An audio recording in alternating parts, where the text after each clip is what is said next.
Hi, and welcome. These are the 5 rules for a flawless home inspection. I'm Steve Rodriguez, and I've been a home inspector long enough to know that there are very few things that can pop up and torpedo the sale of a home like the home inspection can. And it can happen for any number of reasons. Most can be traced back to the home inspector, like unmet expectations, misunderstandings, poor communication, of course, missed items, and the big one, blowing things out of proportion. But this presentation isn't about that. It's about the 5 things you can do as a real estate agent to tee up the home inspection so you and your inspector can team up and get it done right the first time. Because home inspections between agents and inspectors are like a relay race. You carry the baton to the inspection, hand it off to the inspector, then he hands it back when it's over. And the better the handoff, the better chance you have of winning. These 5 rules are about understanding what makes a great handoff to keep your buyers happy, get a good home inspection done right, and make yourself look good.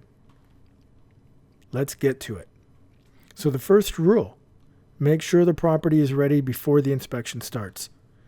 This might sound obvious, but you'd be surprised how often a vacant home isn't ready for the home inspection. What's it mean to be ready? First, have all the utilities turned on and pilots lit before the home inspection starts.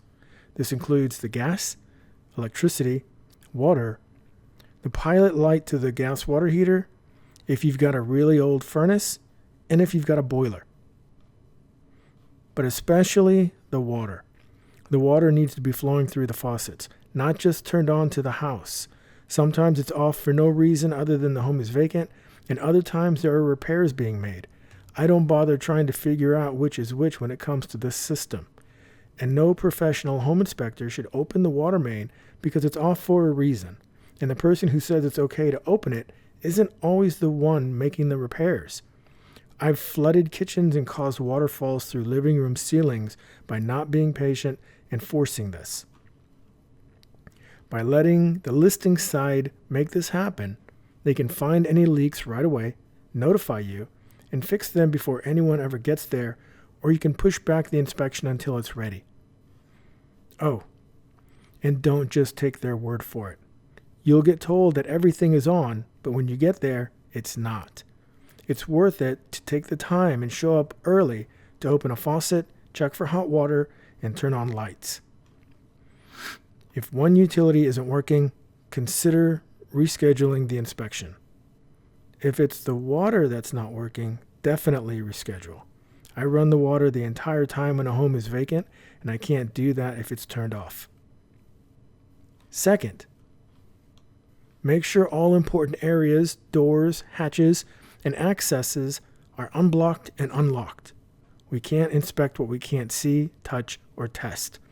This includes outbuildings, detached garages, attics, rooms, closets, and the driveway if it's blocked, and it'll be the way that we get onto the roof.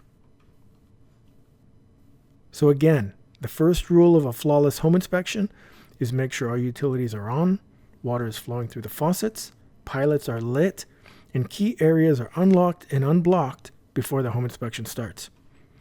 Now, rule number 2, encourage your buyers to show up. It's important that your buyers show up, even if it's at the end, through speaker, or over video. This lets them meet the home inspector and get to know him. More importantly, it lets your home inspector build rapport, set expectations, explain his process, share the results and any commentary that would never make its way into the report, and personally answer any questions they have. On top of that, it keeps you from being the one they go to with questions. It improves their experience and minimizes the chances of complaints later. So rule number 2, try to get your buyers there or at least get them on the phone.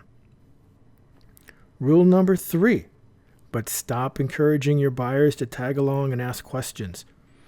A home inspection is not a seminar and should not be taken lightly.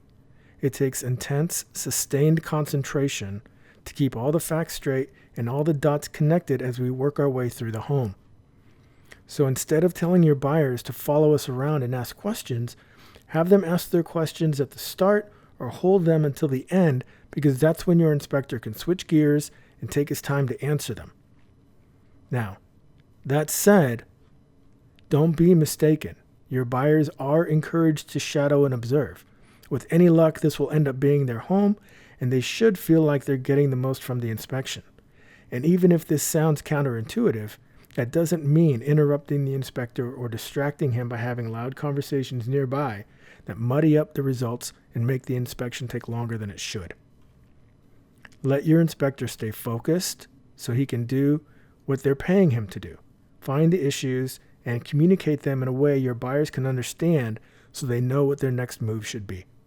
He'll relax and be friends again when it's over. I promise. So again, rule number 3 is don't let your buyers bother the inspector while he's inspecting. Rule number 4, make sure you show up or someone that you trust shows up for you. It's never a good idea to leave your home inspector and buyer alone together. This is how things get misunderstood, misinterpreted, or your buyer's expectations go unmet because there's no buffer between them. Violating this rule can also ruin your relationship with your inspector if it turns it into a he said, she said situation. This has actually happened to me, and it cost me the working relationship with a team. I met a first-time buyer by myself who didn't like it that I didn't carry on conversations while I was inspecting. They took that as I didn't want them to be there and got upset. It got back to the agent who took their side, and that was it. They stopped referring me. Their paycheck was more important than the relationship. It all could have been avoided if someone would have been there to explain the benefits of staying focused and how that's really the best way to get your money's worth. So, rule number 4, do your best to show up or have a representative show up for you. And finally, rule number 5, coach your buyers ahead of time. It's your relationship and they trust you, so use that to help them get ready for the home inspection, especially if it's a first-time buyer. They can have all kinds of questions about all sorts of things, and the sooner they get the answers, the better. From should I be there, which is rule number 2, to can I use the bathroom during the inspection. Take this opportunity to prep them so they can show up ready, knowing what to expect, what to do, like bring questions, what not to do, like rule number 3, and what will happen when it's over. Explain to them what's included, what's not included, how long it should take, when to show up. Remind them that the whole thing happens in a single visit. It won't get broken up for reasons like rain, snow, locked doors, blocked areas, or any other important area that they needed to get to, but they couldn't. And finally, remind them that no house is perfect. Even a brand new construction home will have problems. So that's it. These were the 5 most helpful things real estate agents can do to make their home inspection go off without a hitch and make themselves look great. They only take a little extra time and effort, but when you do it right, you keep your buyers happy, help your inspector put his best foot forward, and transform your home inspections from headaches to home runs. Did I forget something? Do you have questions? Do you disagree with these rules? Have a comment? Take a moment to share your thoughts in an email or phone call. Thanks.